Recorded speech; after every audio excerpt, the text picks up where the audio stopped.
જાણીતી ઉક્તિ છે કે ઇતિહાસ अपने आप को परिवर्तित करता है, ઇતિહાસ પુનઃ પાછો આવે છે હંમેશને માટે. આ એના જેવું થવા જઈ રહ્યું છે. મહાભારત, આપણે જે ટીવી સિરિયલ જોઈ હતી મહાભારત, એમાં આવે છે ને શ્લોક તો મહાભારતનો છે પણ બધાને કંઠસ્થ છે. યદા યદા હિ ધર્મસ્ય ગ્લાનિર્ભવતિ ભારત અભ્યુત્થાનમ ધર્મસ્ય તદાત્માનમ સૃજામ્યહમ પરિત્રાણાય સાધુનામ વિનાશાય દુષ્કૃતામ ધર્મ સંસ્થાપનાયમ સંભવામી યુગે યુગે. આ એને અનુરૂપ, ભલે કળયુગના સ્વરૂપમાં પણ એને અનુરૂપ એક ઘટના તો ઘટી જ રહી છે.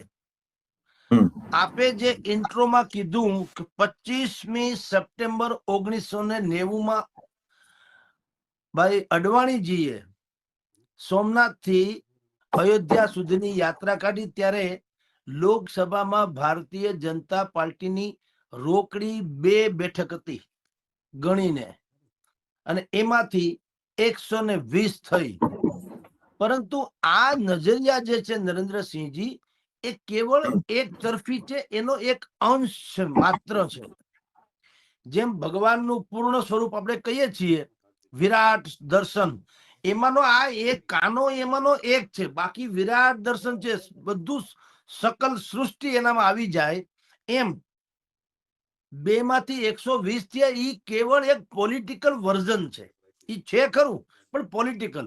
પણ એના પછી તમને કહું, જે ખરો આયામ સર્જાણો એ શું છે તમે જુઓ. આપણે મોટા ભાગનું જયારે લોર્ડ મેકલોએ અહીંયા હિન્દુસ્તાનમાં શાસન કરવા માટે થઈને અંગ્રેજી નવી શિક્ષા પદ્ધતિ દાખલ કરી હતી, જેને કારણે નેકરા ક્લાર્ક પેદા થયા.